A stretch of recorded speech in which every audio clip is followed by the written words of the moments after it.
শঙ্করকে কুসুমের মৃত্যুর জন্য দায়ী করে এবার পুলিশের হাতে গ্রেফতার করানোর ব্যবস্থা করলো আয়ুষ। বন্ধুরা ভিডিওতে লাইক দিয়ে দেখতে থাকুন। যে মুহূর্তে কিনা ডক্টররা ওটি থেকে বেরিয়ে এসে কুসুমের কন্ডিশন ক্রিটিক্যাল বলে যখন কিনা আয়ুষকে ইনফরমেশন দেয়, ঠিক তার পর মুহূর্তে আয়ুষ যখন কিনা শঙ্করের কলার চেপে ধরে বলতে থাকে যে এই লোকটা হলো গিয়ে মূলত কুসুমকে মৃত্যুর দিকে ঠেলে দেওয়ার পেছনে দায়ী। এবং অফিসার আপনাদের আমার মনে হয় না যে কোনো রকম কোনো পুলিশে কমপ্লেন করার কোনো প্রয়োজন আছে, তার কারণ আমরা আসল কালপিটকে খুঁজে পেয়ে গেছি, যে কিনা কুসুমের শরীরে ইচ্ছাকৃতভাবে পয়জন ঢুকিয়েছে। এবং এই হলো কি সে পাষণ্ড বাবা, যে কিনা নিজে এই পৃথিবীর আলো দেখিয়েছিল কুসুমকে, সেই আজকে কুসুমের এই পৃথিবীর থেকে বাঁচার অধিকারটুকু কেড়ে নিয়েছে। এবং কুসুমের আজকে এই অবস্থার জন্য এই পাষণ্ড বাবা দায়ী। এবং এই পাষণ্ড বাবাকে যে যাই বলুক না কেন, আমি কোনো মতেই কুসুমের ধারে কাছেও ঘেঁষতে দেবো না। তার আগেই এই পাষণ্ড বাবাকে আমি হাতে হাত করা পড়িয়ে তাকে হির হির করে টানতে টানতে হসপিটাল থেকে ঘাড় ধাক্কা দিয়ে বার করে আমি তাকে জেলে পাঠানোর ব্যবস্থা করব। ঠিক সেই মুহূর্তে সিদ্ধার্থ এবং ঈশান যখন বলতে থাকে যে ভাইরা একটু শান্ত হ, মাথা গরম করিস না, কী সমস্ত উল্টোপাল্টা কথা বলছিস বলতো,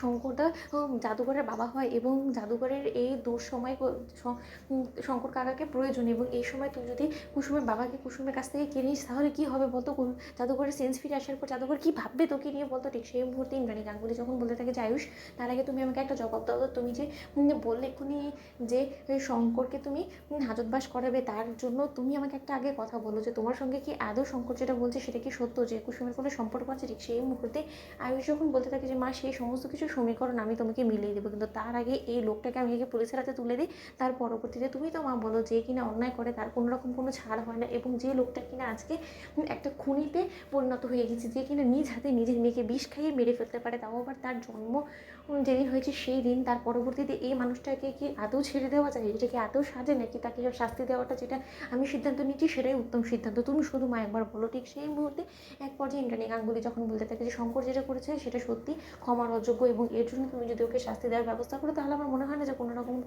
কোনো ভুল হবে। ঠিক সেই মুহূর্তে ইন্সপেক্টরকে ডেকে যখন কিনা আয়ুষ বলতে থাকে যে ইন্সপেক্টর এই লোকটাকে আপনি এক্ষুনি গ্রেফতার করুন, এই লোকটা হলো কি মূলত কুসুমের এই মৃত্যুর সঙ্গে পাঞ্জা লড়ার পেছনে দায়ী এবং কুসুমকে বিষ খাইয়েছে। এই লোকটা কুসুমকে বিষ খাইয়েছে পায়েসের মধ্যে বিষ মিশিয়ে, এবং সেই সমস্ত তথ্য প্রমাণ আমি বাড়ি ফেরা মাত্র আমি আপনার কাছে দেবো। এবং সেই সমস্ত তথ্য প্রমাণই আমার কাছে মনে হয় যথেষ্ট এই লোকটাকে ফাঁসির দ্বন্দ্বে দণ্ডিত করার জন্য। ঠিক সেই মুহূর্তে ইন্সপেক্টর যখন বলতে থাকে যে একজন বাবা কী করে তার নিজের মেয়েকে এরকম কোনভাবে মৃত্যুর দিকে ঠেলে দিতে পারে, আমার কাছে এই জিনিসটা জেনে সব থেকে বড়ো শক লেগেছে। এনিওয়েজ মিস্টার আয়ুষ্মান গাঙ্গুলি, সমস্ত কিছুই আপনি একদম ভাববেন না ওনাকে কী করে শায়েস্তা করতে হয়। আমার মনে হচ্ছে যে ওনার মানসিক কোনো সমস্যা দেখা দিয়েছে, যার কারণে কিনা উনি এই সিদ্ধান্ত নিয়েছে।